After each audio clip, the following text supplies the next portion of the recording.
ইন্নাল্লাযীনা কাফারু ওয়া যালামু লাম ইয়াকুনিল্লাহু লিয়াগফিরা লাহুম ওয়ালা লিয়াহদিয়াহুম তরিকা ইল্লা তরিকা জাহান্নাম খালিদিনা ফিহা আবাদা ওয়া কানা যালিকা আলাল্লাহি ইয়াসীরা। যে সমস্ত মানুষেরা দুনিয়ায় থাকতে তার অন্তরে কুফরি অথবা শিরকি আকীদা লালন করত, আমি আল্লাহ বলতেছি এই সমস্ত মানুষরা একদিন দুই দিনের জন্য জাহান্নামে যাবে না, চিরকালের জন্য আমি আল্লাহ তাদেরকে জাহান্নামে পৌঁছাইয়া দিব। কাজেই শুদ্ধ আকীদা কি এই বিষয়টা আজকে যদি আমরা এক দুই মিনিটে কিছুটাও বুঝতে পারি, তাহলে জাহান্নাম থেকে নিজেকে বাঁচানোর একটা ব্যবস্থা আমরা করতে পারলাম। বিশুদ্ধ আকীদার বিবরণ দিলে বেশ সময় লাগবে। একটা আকীদা হইল ইসলাম ধর্ম ছাড়া আল্লাহর কাছে কোনো ধর্ম গ্রহণযোগ্য নয়। পবিত্র কোরআনে আল্লাহ বলেন ইন্নাদ-দীনা ইনদাল্লাহিল ইসলাম, আল্লাহর কাছে গ্রহণযোগ্য একমাত্র ধর্ম, এটার নাম হলো ইসলাম। অন্য আয়াতে বলেন ওয়ামান ইয়াবতাগি গায়রাল ইসলামি দীনান ফালান ইউকবালা মিনহু ওয়া হুয়া ফিল আখিরাতি মিনাল খাসিরিন। ইসলাম ছাড়া অন্য কোনো ধর্মকে কেউ যদি নিজের ধর্ম বানাইতে চায়, আল্লাহ বলেন অন্য ধর্মকে সত্য বলে বিশ্বাস করার সাথে সাথে সে বেঈমান হয়ে যাবে, সে চিরকালের জন্য জাহান্নামী হয়ে যাবে। সুতরাং পৃথিবীতে ধর্ম সবগুলি সত্য না, একমাত্র ইসলাম সত্য? অন্য অন্য ধর্ম পালন করে মানুষ জান্নাতে যাইতে পারবে না, একমাত্র ইসলাম ধর্ম গ্রহণ করতে হবে। সুতরাং কেউ যদি জাতীয়বাদ তথা বাংলাদেশি পরিচয় দিয়া একটা ধর্মকে আরেকটা ধর্মের সাথে মিলাইয়া খিচুড়ি করতে চায়, তারাও প্রকারান্তরে মানুষকে জাহান্নামে নিতে চায়। আজকাল আমাদের কাছে এমনভাবে ধর্মগুলিকে খিচুড়ি করা হচ্ছে যেগুলি বলার মতো ভাষা আর আমার কাছে নাই। বিভিন্ন স্বার্থে আজকে আমরা এক ধর্মকে আরেক ধর্মের সাথে খিচুড়ি বানিয়ে ফেলতেছে। মুসলমান হইয়া ভিন্ন ধর্মের শিরকি কারখানায় শুভেচ্ছা জানাইতে যাইতেও কোনো ধরনের কুণ্ঠাবোধ করে না। কথা বলেন ঠিক কিনা? শিরিককে শুভেচ্ছা জানানোর সাথে সাথে সে বেঈমান হয়ে যাবে। শিরিককে খতম করার জন্য আল্লাহ কোরআন নাজিল করেছেন, শিরিককে পৃথিবীর থেকে উৎখাত করার জন্য আল্লাহ নবী পাঠিয়েছেন। শিরিককে উৎখাত করার দায়িত্ব আল্লাহ হক্কানি উলামায়ে কেরামকে দিয়েছেন। এখন সেই শিরিকের সাথে আতাত করে কেউ যদি শিরিকি কর্মকাণ্ডকে শুভেচ্ছা জানায়, সাথে সাথে লোকটা বেঈমান হয়ে চিরকালের জন্য জাহান্নামে চলে যাবে। সুতরাং ভিন্ন ধর্ম সে পালন করতে স্বাধীন, সেটা তার বিষয়। তাই বলে আমি ভ্রান্ত ধর্মকে শুভেচ্ছা জানাইয়া নিজের ঈমান হারাইতে পারি না। এই ক্ষেত্রে আমাদের স্মরণ রাখা দরকার, বোঝার দরকার। আপনি রাজনীতি করেন করেন ভালো কথা, কিন্তু রাজনীতি যেন আপনার ঈমানকে ছিনাইতে না পারে, আপনার রাজনীতি যেন আপনাকে চিরকালের জন্য জাহান্নামী বানাইতে না পারে, সেই জিনিসটা খুব ভালো করে খেয়াল রাখবেন। কেউর দল কেউর কবরে যাবে না, তার ঈমান আর আমলই তার সাথে যাবে। মুহতারাম হাজিরিন, গেল একটা কথা, জাহান্নামে যাবে মানুষ ভিন্ন ধর্মকে সত্য ধারণা করলে। ভিন্ন ধর্ম থেকে ইসলামকে একমাত্র হক ধর্ম, সত্য ধর্ম বিশ্বাস করতে হবে। এছাড়া ভিন্ন কোনো ধর্মকে হক বলে মনে করার সাথে সাথে বেঈমান, চিরকালের জন্য জাহান্নামী। ঈমান বাঁচাইতে হইলে বর্তমান সময়ে এই অবস্থাটা আমাদেরকে বেঁচে থাকতে হবে। 2 নম্বর, মানুষ জাহান্নামে যাওয়ার আরেকটা কারণ হইল মানুষের লেনদেনের সমস্যা। আজকাল মুসলমান সমাজে আর্থিক লেনদেনের মধ্যে সুদি লেনদেন আছে কিনা? এই পৈল এলাকায় সুদ চলেনি। এই সুদি লেনদেনে যারা জড়িত তারাও নিঃসন্দেহে জাহান্নামী। এই জন্য সুদ সম্পর্কেও যদি 2-1টি কথা আপনাদেরকে বলতে পারি, তাহলে যারা যারা এই কাজে জড়িত হননি তারা সামনে বাঁচতে পারবেন। আপনাদেরকে বাঁচানোর একটা ব্যবস্থা মাদ্রাসার মাহফিল করে দিল। আর যারা জড়িত হয়ে গেছেন তারা তাড়াতাড়ি তওবা করে সেখান থেকে ফিরবেন। ওই সমস্ত লোকরাও জাহান্নাম থেকে বাঁচার একটা ব্যবস্থা পাইল এই মাহফিলের ওসিলায়। সুদ এর ব্যাপারে সাধারণ কথা হইল, যে সমস্ত লোকেরা সুদ খায় এই লোকগুলোর উপর 24 ঘন্টা আল্লাহর লানত পড়তে থাকে। আল্লাহর লানত পড়ার মর্ম কি? আল্লাহর লানত পড়ার মর্ম হইল এই লোকটা আল্লাহর রহমত থেকে বঞ্চিত থাকে। পৃথিবীর কোনো মাখলুক তাকে দেখতে পারে না, তাকে পছন্দ করে না। বাংলাদেশের এক লোকে গরুর শরীরে আঠাল হইলে, আঠালি পোকা ছিলেন তো, আঠালি হইলে তাবিজ দিত। তাবিজ দেওয়ার সাথে সাথে সবগুলি আঠাল তার শরীর থেকে পড়ে যাইত। এই আঠালি পোকার তাবিজে সে কি লেখা দিত, এটা একদিন একটা লোকে যাচাই করলো। যাচাই করে দেখে আঠালি পোকার তাবিজ যে দিছে সে তাবিজে লেখা রাখছে এলাকার কয়েকটা সুদখোরের নাম, আর আল্লাহর নামও নাই, রসুলের নামও নাই। তখন এই লোকটাই যে তাবিজ দিছে তার কাছে গেল, গিয়ে বললো, চাচা তুমি কি লেখা তাবিজ দেও, মানুষের শরীর থেকে একদম, গরুর শরীর থেকে একবারে আঠালিগুলি পড়ে যায়। তখন লোকটাই বলল, এগুলি তোর জানার দরকার নাই, খাজ হইলে হইছে। কয় না, কই তুই ভাই? কয় বলবো না। কয় বলতে হবে। জোরাজুরি করে কিন্তু বলে না। পরে কয় আমি দেখতে লাইছি, তুমি কি দিছো? কয় কি দেখছ?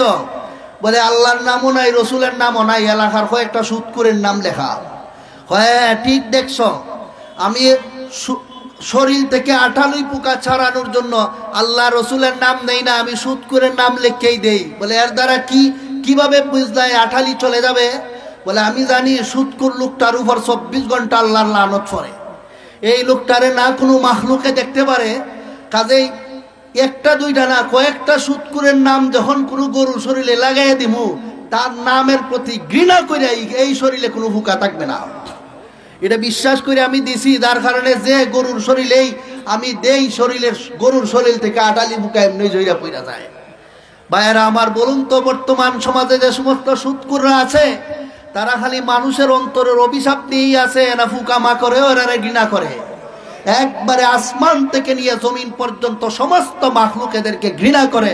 এলো দুনিয়ার জীবনে তাদের অভিশপ্তের একটা লক্ষণ। এই সমস্ত সুদখোররা যখন কবর জগতে দাফন হবে তখন তাদের কি দশা হবে আমি বলবো? আরে কথা কোন কইমনি, একটু শূন্য রাখুন, অনেকের কষ্ট হইব এখন। কারণ হইতে পারে এখানের মধ্যে অনেক সুদখোর আছে, আর এলাকার যারা আছে এরা তো এখন বিরাট বড় কষ্ট হয়ে যাইতেছে যে মাইরে লাইছে হুজুরে, আর কোনো বিষয় পাইল না। ভাইয়েরা আমার, মনোযোগ দিয়ে শুনুন। কে খুশি হইল কে বেজার হইল এটা দেখার বিষয় আমাদের নাই। আমরা সমস্ত মানুষকে খুশি করার জন্য দুনিয়াতে আসিনি, আসছি একজনকে খুশি করতে, উনি হলেন আল্লাহ। মুহতারাম হাজিরিন, হাদিস শরীফের মধ্যে আছে, আন নবী সাঈদ আল খুদরি রাদিয়াল্লাহু তাআলা আনহু قال قال رسول الله صلى الله عليه وسلم وإذا دفن العبد الفاجر أو الكافر قال له القبر لا مرحبا ولا أهلا أما إن كنت لأبغض من يمشي على ظهري إلي فإذا وليتك اليوم وصرت إلي فسترى صنيعي بك قال فيلتئم عليه حتى تختلف أضلاعه قال وقال رسول الله صلى الله عليه وسلم بأصابعه فأدخل بعضها في جوف بعض قال ويقيض له 70 تنينا لو أن واحدا منها نفخ في الأرض ما أنبتت شيئا ما بقيت الدنيا فينهسنه ويخدشنه حتى يفضى به إلى الحساب। তিরমিজি শরীফ সহ হাদিসের বিভিন্ন কিতাবে আছে, আল্লাহর রাসূল সাল্লাল্লাহু আলাইহি ওয়াসাল্লাম ফরমান, পাপিষ্ট তথা সুদখোর ঘুষখোরকে যখন পাপিষ্ট সুদখোর ঘুষখোরকে যখন কবরের মধ্যে দাফন করা হয়, দাফন করা মাত্রই কবরে তাকে দমকাইতে থাকে, বলতে থাকে, তুই আমার মধ্যে আসলে কেন আজকে? আমি আপনাদেরকে জিজ্ঞাসা করি, যারা সুদ খায় তারা জমিনে যখন চলাফেরা করে খুব রহমতপ্রাপ্ত পছন্দনীয় বান্দা অবস্থায় বসবাস করে না, ঘৃণিত অবস্থায় জমিনে তাকে কবরে দাফন করার পরে কবর বলতে থাকে, আমা ইন কুনতা লা বাগাযা মাইয়ামশি আলা যাহরি ইলাই, হে সুদখোর, দুনিয়ায় থাকতে আমার উপরে যত মানুষ বাস করত এর মধ্যে সবচেয়ে নিকৃষ্ট ছিলে তুই। তোরে আমি দুইটা চোখে দেখতে পারতাম না, বেশি থেকে বেশি ঘৃণা করতাম, কিন্তু তোরে শাস্তি দেওয়ার ক্ষমতা আমি মাটির ছিল না। আজকে যখন তুই আমার পেটের ভিতরে ঢুকছ, বুঝা যাইবে রে সুৎকুর আমি কাকে বলে। ক্বালা ফায়ালতাইমু আলাইহি হাত্তা তাখতালিফা গুলাউ। এই কথা বলেই কবরে ডান থেকে বাম থেকে সামন থেকে পিছন থেকে এসে লোকটাকে এমন ভাবে চিপা মারে, চাপ মারে, আল্লাহ রাসূল ভিন্ন হাদিসে ফরমান ফায়াসিহু সাইহাতান ইয়াসমাউহা মান কানা বাইনাল মাশরিকি ওয়াল মাগরিবি ইল্লা তাকালাইন। এই কবরের চাপের চুটে লোকটা এত জোরে একটা চিৎকার করে, তার চিৎকারের আওয়াজ পৃথিবীর এক প্রান্ত থেকে অপর প্রান্তে যায়। মানুষ আর জিন ছাড়া পৃথিবীর সমস্ত মাখলুকে তার চিৎকারের আওয়াজ শুনতে পায়। খুব শান্তি পাইতাছে না, সীমাহীন কষ্ট। শুধু তাই শেষ না, রাসূল আকরাম সাল্লাল্লাহু আলাইহি ওয়াসাল্লাম ফরমান ওয়া ইউকাইয়াযু লাহু সাবউনা তিন্নিনা। এই সুৎকুরকে শাস্তি দেওয়ার জন্য আল্লাহ পাক রব্বুল আলামিন সুৎকুরের শরীরের উপরের ভাগে, খেয়াল রাখবেন ভিতরে না, উপরের ভাগে আল্লাহ রব্বুল আলামিন 70টা সাপ নিযুক্ত করে দেন। একটা সাপের, প্রত্যেকটা সাপের নাম হইল তিন্নিন। তিন্নিন আবার কোন সাপ? ভিন্ন হাদিসে আল্লাহর রাসূল ফরমান হাইয়াতুন লাহা সাবআতু রুউসিন। এমন সাপকে তিন্নিন বলে যে সাপের একটা শরীরের মধ্যে মুখ থাকে 7টা। একটা মুখের মধ্যে কেমন বিষ। রাসূল আকরাম সাল্লাল্লাহু আলাইহি ওয়াসাল্লাম ফরমান লাউ আন্না ওয়াহিদাম মিনহা নাফাখা ফিল আরদ মা আমবাতাত শাইআম মা বাকিয়াতিদ দুনিয়া। একটা সাপের মধ্যে এই পরিমাণ বিষ থাকে, যদি তার বিষাক্ত হাওয়াটা দুনিয়াতে একবার ছাড়ত, আসমানের নিচে জমিনের উপরে কোনো গাছ কিয়ামত পর্যন্ত জন্ম হইতে পারত না। জমিন এইভাবে ধ্বংস হইয়া যাইত। এত মারাত্মক বিষাক্ত সাপ সুৎকুরের শরীরের উপরের ভাগে একটা থাকে না 70টা? 70টা এক হাদিসে আছে, ভিন্ন হাদিসে 99টার কথা আছে। সবগুলোকে আল্লাহ রব্বুল আলামিন সুৎকুরের শরীরের উপরের ভাগে লেলাইয়া দেন, আর সবগুলো মাথা থেকে পা পর্যন্ত ইচ্ছা মতো তাকে দংশন করতে থাকে, আর তার শরীরের মধ্যে বিষ সাপ্লাই করতে থাকে, আর লোকটাই চিৎকার করতে থাকে কবরের মধ্যে। এটা কতদিন? রাসূল ফরমান হাত্তা ইউফযা বিহি ইলাল হিসাব। কিয়ামতের ময়দানে উঠার পর্যন্ত সারাটা জীবন কবরে লক্ষ লক্ষ বছর পর্যন্ত তাক সুৎকুরকে এইভাবেই সাপে কামড়াইতে থাকবে। ভাইয়েরা আমার, শুধু তাই না, এই সুৎকুরকে কবরে দাফন করার পরে আল্লাহর পক্ষ থেকে বলা হয় ইফতাহু লাহু বাবান ইলান নার ওয়ালবিসুহু মিনান নার। আল্লাহ বলেন ফেরেশতাদেরকে, হে আমার ফেরেশতারা, জাহান্নামের দরজার সাথে তার কবরের একটা কানেকশন করে দাও। তার শরীরের মধ্যে তোমরা জাহান্নামের আগুনের পোশাক পরাইয়া দাও। ওয়াফরিসুহু মিনান নার, তার শরীরের নিচেও জাহান্নামের আগুনের বিছনা বিছাইয়া দাও। শুধু তাই না আমার ভাইয়েরা, ভিন্ন হাদিসের মধ্যে আছে আল্লাহর রাসূল ফরমান এই কবরস্থ মানুষটাকে শাস্তি দেওয়ার জন্য আল্লাহ পাক রব্বুল আলামিন একজন ফেরেশতা নিযুক্ত করেন। ওয়া ইউকাইয়াযু লাহু আ'মা ওয়া সাম্মু, একজন ফেরেশতা নিযুক্ত করেন যে ফেরেশতার চোখ দিয়ে কিছু দেখেও না, কান দিয়ে কিছু শুনেও না, আর হাতের মধ্যে একটা ডান্ডা দিয়া দেন মুগুর। মুগুরটা হইল লোহার তৈরি। এই মুগুরটা কত ভারী! হাদিস শরীফের মধ্যে আছে লাউ আন্না মিকমাম মিন হাদিদিন উযিয়া ফিল আরদ ফাজতামা লাহু সাকালানি মা আকাল্লুহু মিনাল আরদ। কবরস্থ সুৎকুরকে পিটানোর জন্য, মারার জন্য আল্লাহ রাব্বুল আলামিন ফেরেশতার হাতে যে ডান্ডাটা, লোহার মুগুরটা উঠাইয়া দেন। এই ডান্ডাটা এত বড় আর এত ভারী, রাসূল ফরমান যদি একটা ডান্ডা জমিনে রাখিয়া দেওয়া হয়, সমস্ত মানুষ আর জিন আসে এটাকে একটু নাড়াচাড়া করানোর জন্য, সমস্ত মানুষ আর জিনের শক্তি ব্যর্থ হয়ে যাবে, এই ডান্ডাটাকে নাড়াইতেই পারবে না।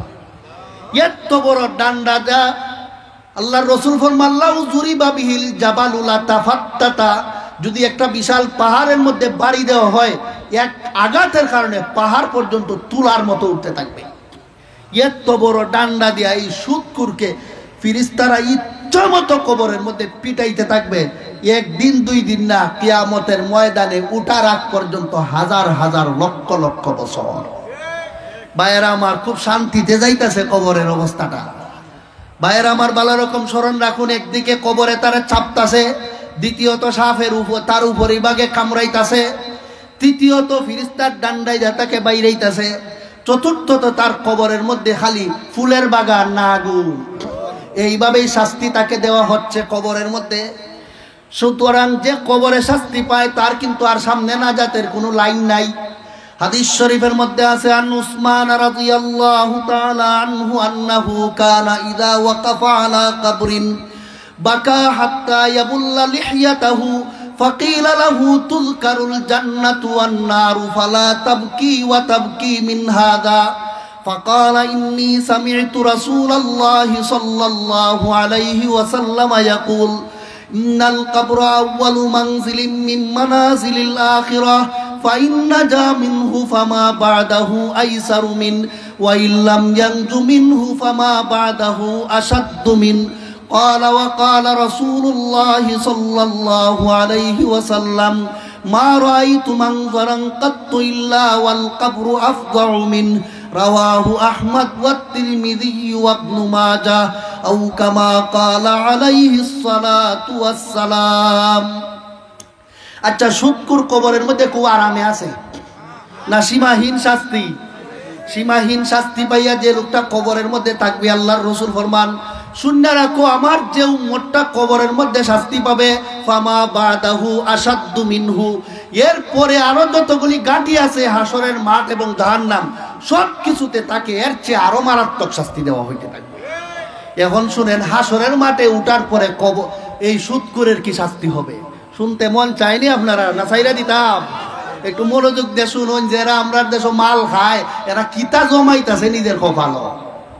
মুহতারাম হাজিরিন, হাসরের মাঠে যখন সুদকুরের দল উঠবে তখন তাদের কি দশা হবে তার বিবরণ দিয়ে আল্লাহ পাক রব্বুল আলামিন পবিত্র কোরআনে বলেন, আল্লাযীনা ইয়াকুলুনার রিবা লা ইয়াকুমুনা ইল্লা কামা ইয়াকুমুল্লাযী ইয়াতাখাব্বাতুহুশ শাইতানু মিনাল মাস যালিকা বিআন্নাহুম ক্বালু ইন্নামাল বাই'উ মিসলুর রিবা ওয়া আহাল্লাল্লাহুল বাই'a ওয়া হাররামার রিবা ফামান জাআহু মাউ'িযাতুম মির রাব্বিহি ফান্তাহা ফালাহু মা সালাফ ওয়া আমরুহু ইলাল্লাহ ওয়া মান আদা ফাউলাইকা আসহাবুন নারি হুম ফিহা খালিদুন।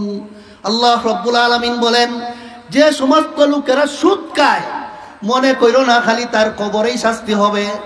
শুনো, এই সমস্ত সুদখোর যারা, তারা হাসরের মাঠে যখন উঠবে, জিনে ধরলে ভূতে ধরলে মানুষ যেভাবে বেসামাল হইয়া যায়, তিন চারজনের দইরা তারে আটকাইয়া রাখুন লাগে, আছে না?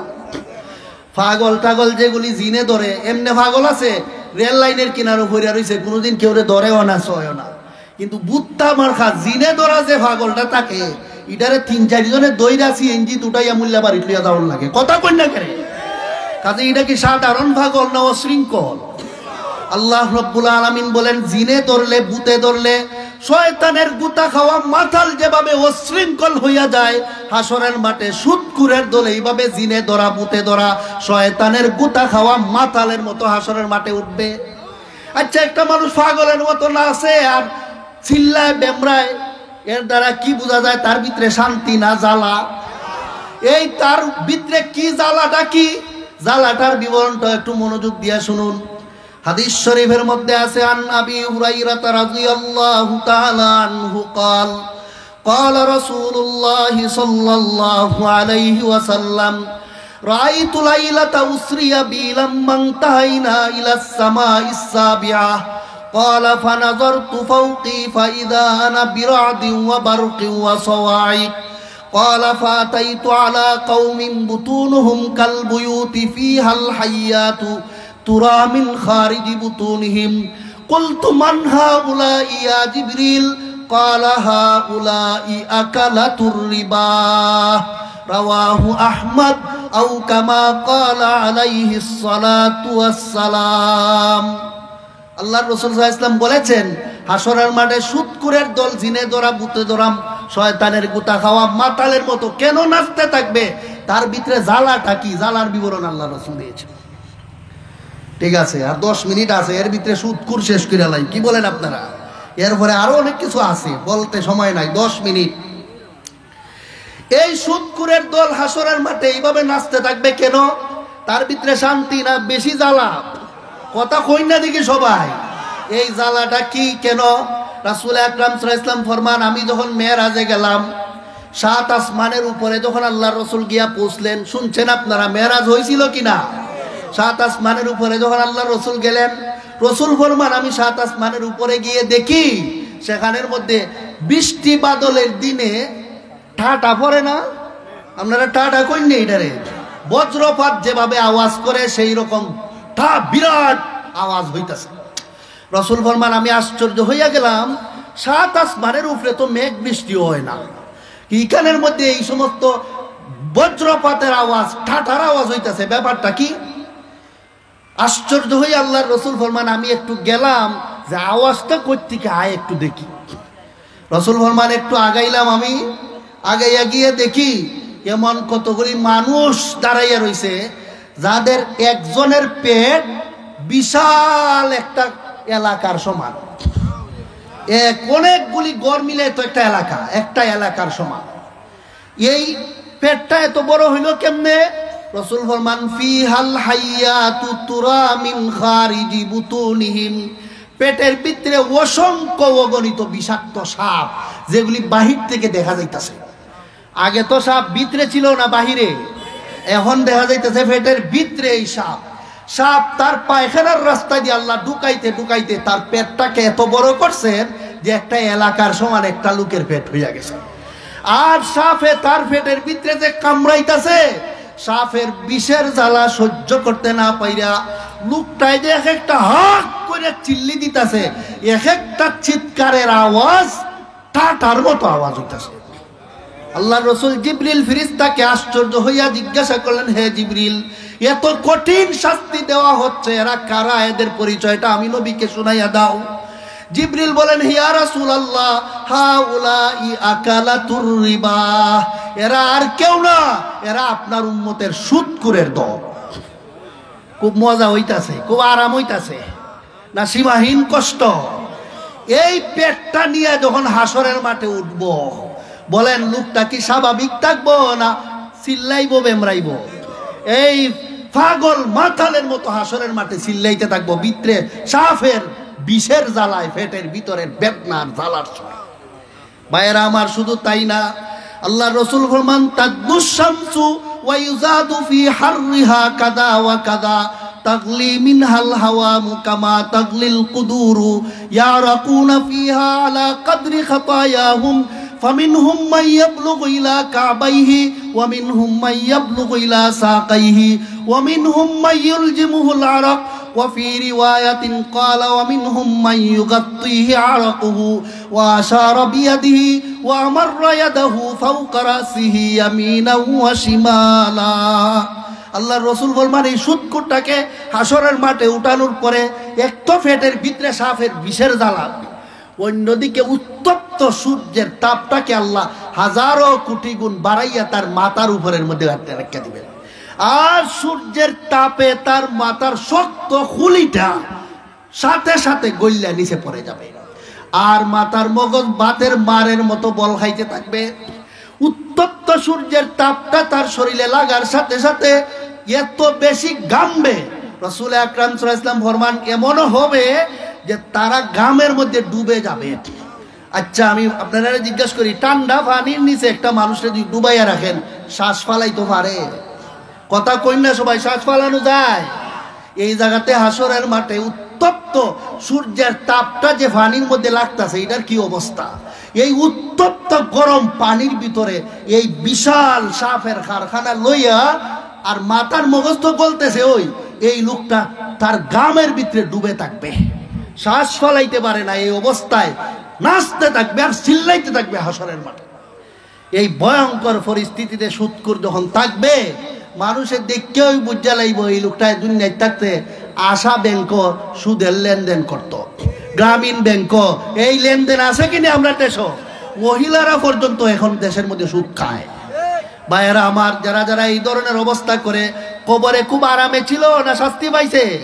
পাইয়া হাসরের মাঠে খুব আরামে আছে না কঠিন শাস্তি?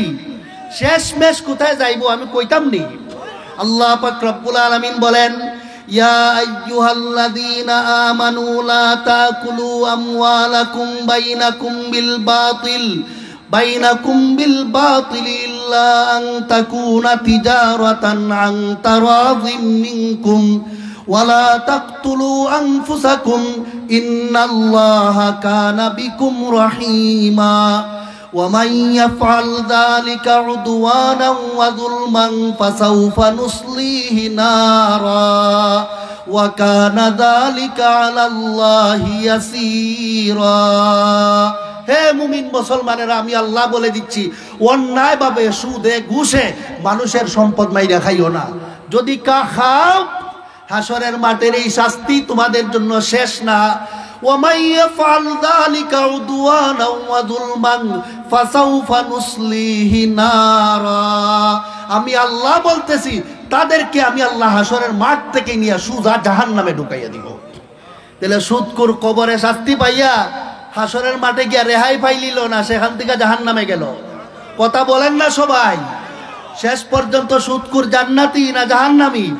কিন্তু জাহান্নামে কিভাবে যাবে এর ধরনটা কোরআনে নাই, আছে হাদিসে। বলবো, হাদিস শরীফের মধ্যে আছে, আন আবি হুরায়রা রাদিয়াল্লাহু তাআলা আনহু قال قال رسول الله صلى الله عليه وسلم أتدرون ما المفلس قالوا الله ورسوله أعلم قال إن المفلس من أمتي من يأتي يوم القيامة بصلاة وصيام وزكاة ويأتي قد شتم هذا وقذف هذا وأكل مال هذا وضرب هذا فيعطى هذا من حسناته وهذا من حسناته فإن فنيت حسناته من قبل أن يقضى ما عليه أخذ من خطاياهم فطرحت عليه ثم طرح في النار رواه البخاري ومسلم واللفظ لمسلم أو كما قال عليه الصلاة والسلام। আল্লাহর রাসূল সাল্লাল্লাহু আলাইহি ওয়াসাল্লাম ফরমান, যে সমস্ত লোকেরা দুনিয়ায় থাকতে সুদের মাধ্যমে, ঘুষের মাধ্যমে, চুরির মাধ্যমে অন্যায়ভাবে মানুষের সম্পদ লুটে খাইছে, তারাদেরকে আল্লাহ জাহান্নামে দিয়া দিবেন। বলছেন সুজা জাহান্নামে দিবেন না, জাহান্নামে দেওয়ার একটা সিস্টেম আছে। সিস্টেমটা কি? এই লোকটাকে আল্লাহ রব্বুল আলামিন হাসরের মাঠে একটা উঁচু জায়গার মধ্যে নিয়ে দাঁড় করাইবেন। উঁচা জায়গার মধ্যে একজন মানুষ থাকলে নিচ থেকে সবাই দেখেনি, সবাই কথা বলে দেখা যায় কিনা? আজকে স্টেজটারে উঁচাই করা হয়েছে যেন সবাই দেখতে পারে। হাসরের মাঠে আল্লাহ সুদখোরকে একটা উঁচু জায়গার মধ্যে নিয়ে উঠাইয়া দেখাইবেন মানুষরে। দেখায় বলবেন, সে অমুকের পুত্র অমুক, অমুক গ্রামে বাস করতো, অমুক সাল থেকে অমুক সাল পর্যন্ত। তাকে আমি আল্লাহ এখন একটা ফয়সালা করে ফেলবো, জান্নাত জাহান্নাম একটা হয়ে যাবে। দুনিয়ায় থাকতে তোমাদের কেউ তার কাছে কোনো পাওনা ছিল কিনা নিয়ে যাও। ইয়া আল্লাহ, এই ঘোষণা দেওয়ার সাথে সাথে যারার কাছ থেকে 100 টাকার মধ্যে 10 টাকা 5 টাকাও লাগাইয়া খাইছে, 2 টাকা 1 টাকাও যদি খাইয়ে থাকে, তারা আর ছাড়বে না। তারা ফিফরা এক জায়গায় জমা হইলে চতুর্দিক থেকে, গুড় এক জায়গায় থাকলে চতুর্দিকে ফিফরা যেভাবে বেইরা হয়, সেইভাবে এই সুদখোরকে চতুর্দিক থেকে যাদের কাছ থেকে সুদ খাইছিল এরা বেইরা ফেলবে, আর যাইতে দিবে না। সবাই আল্লাহ রব্বুল আলামিনের কাছে বলবে, আল্লাহ আমার কাছ থেকে 2 টাকা খাইছিল, আমার কাছ থেকে 10 টাকা খাইছিল, আমার কাছ থেকে 1 লাখ খাইছিল, 2 লাখ খাইছিল, আল্লাহ আমি আমার টাকা ফেরত চাই। আল্লাহ রব্বুল আলামিন সুদখোরকে বলবেন, এই সুদখোর দে টাকা দে। কইব, আল্লাহ আমার তো কোনো টাকা পয়সা লইয়া হাসরের মাঠে আসি নাই। আমরা কেউ কে লইয়া যাই কিচ্ছু কবরে? কথা বলেন, লইয়া যাইনি কিচ্ছু, খালি হাত যান দুনিয়ার থেকে। বলবে, আল্লাহ আমি তো কোনো টাকা পয়সা নিয়ে আসি নাই। আল্লাহ বলবেন, কোনো দান না বান্দা চলবে না। সুদের টাকা যদি ফেরত দিতে না পারস, দুনিয়াতে কেউ কেউ দান মাইরা খাইলে, দান দিতে না পারলে তার বিনিময়ে টাকা দিত। আজকে তুই যখন এর কাছ থেকে দুনিয়াতে পয়সা মাইরা খাইছ, পয়সা দিতে পারস না, এর বিনিময়ে আখেরাতের নেকি দিয়া দে। এখন সুদ করেও তো কিছু নেকি করে না দেশ, অনেক সুদ করে অযত্ন করে, কথা কন্যা দিই আপনারা, অনেক সুদ করে মসজিদ মাদ্রাসার দান করে না। এই সুদখোররা সারা জীবনে যতগুলি নেকি করছিল, যারার কাছ থেকে সুদ খাইছে এমন 1-2 রে সারা জীবনের সব নেকি দেয়া দিবে। এখন সুদ তো খাইছে 10 জন থেকে, দেয়া দিছে 2 জন রে, 2 জন গেল গা, তার নেকি লইয়া জান্নাত। এখন বাকি 8 জন বা আরো বেশি যারা আছে এরারে কি দিবে? কিচ্ছু দেওয়ার নাই। তারা বলবে আল্লাহ আমরাটা চাই। আল্লাহ বলবেন দে, কি দিতাম, আমার কাছে কিছু নাই। আল্লাহ বলবেন দান্দা বান্দা বাটপারি হাসরের মাঠে চলবে না। আজকে ইনসাফ কায়েম হবে, এরার পাওনা তোকে না দেওয়া পর্যন্ত এখান দিয়ে শর্তে দেওয়া হবে না। বলবে আল্লাহ আমি কেমনে দিতাম? বলে এরারে জিগা কেমনে দিতে। এরা কইব আল্লাহ আমরারে যখন নেকি দিত পারে না, তাহলে আমরা সারা জীবন যত গুনাহ করছি আমরার গুনাহ যেন হে লইয়া যায়। যারার কাছ থেকে সুদ খাইছিল তারা সারা জীবন দান্দালি কইরা, সারা জীবন জিনা বেবিচার কইরা, মিথ্যা শেখায়াত কইরা যে পরিমাণ গুনাহ করেছিল, সবগুলি গুনাহ সুদখোরের গাড়ে দিয়া এরা নিষ্পাপ হইয়া জান্নাতে চলে যাবে। আর সুদখোর নিজের নেকি তো দিয়াই দিছে, নিজের গুনাহ যেগুলি ছিল এইগুলির সাথে আরো যত মানুষের টাকা পয়সা মাইরা খাইছিল ওই সমস্ত মানুষের গুনাহ নিজের কাঁধে নিয়া ডাবল ডাবল শাস্তির যোগ্য হইয়া বেইজ্জত হইয়া জাহান্নামে যাবে। ভাইয়ারা আমার, সুদখোর শেষ পর্যন্ত খালি নাজাতই পাইলো না, শাস্তি পাইতে পাইতে জাহান্নামে গেল। আমি আপনাদেরকে বলেছি মাদ্রাসার মাহফিলের আয়োজন করা হয় জাহান্নাম থেকে বাঁচার ব্যবস্থা মানুষকে বলে দেওয়ার জন্য। আজকে আপনাদেরকে আমি আকীদা সম্পর্কে একটি কথা বললাম যে অন্য ধর্মের সাথে খিচুড়ি করলে জাহান্নামে যাবেন, সুতরাং এখান থেকে আমাদেরকে বাঁচতে হবে। আরেকটা বললাম সুদ এর সাথে যদি আমরা সম্পৃক্ত থাকি আমাদেরকে জাহান্নামে যাইতে হবে। সুতরাং আজই আমাদেরকে সুদ থেকে তওবা করা দরকার। কিভাবে তওবা করবেন? যে সমস্ত মানুষের সম্পদ আপনি অন্যায়ভাবে মাইরা খাইছেন সুদের ঘুষের মাধ্যমে, এদের কাছে সম্পদ ফেরত দিয়া দেন। যদি না পারেন তাদেরকে দিতে, তাইলে এরা মরে গেছে বা এরার কেউ নাই, তাহলে এরার ওয়ারিসদের মধ্যে কেউ আছে কিনা এদেরকে দেন। যদি এরাও কেউ না থাকে ফকির মিসকিনদের কাছে দান করে দিয়া এদের পক্ষে সৎকার করে দিয়া আসেন। এর ফলেও মুক্তির কোনো ব্যবস্থা নাই।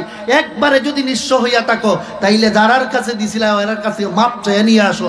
এইভাবে যদি তওবা কইরা আমরা মরতে পারি তাইলেই আমরা সুদের আযাব থেকে পরকালে বাঁচতে পারবো, নাইলে দুনিয়ার থেকে সোজা জাহান্নামে যাওয়ার জন্য রেডি হয়ে যাইতে হবে। আল্লাহ রাব্বুল আলামিন জাহান্নামে যাওয়ার যে 2টা লাইন সম্পর্কে আলোচনা হইল, এই দুটো লাইন থেকে আমাদেরকে বেঁচে থাকার এবং দুনিয়ার থেকে জান্নাতি হয়ে যাওয়ার তৌফিক দান করুন। সবাই বলি আমিন। সুবহান রাব্বিকা রাব্বিল ইজ্জাতি আম্মা ইয়াসিফুন ওয়া সালামুন আলাল মুরসালিন ওয়াল হামদুলিল্লাহি রাব্বিল আলামিন।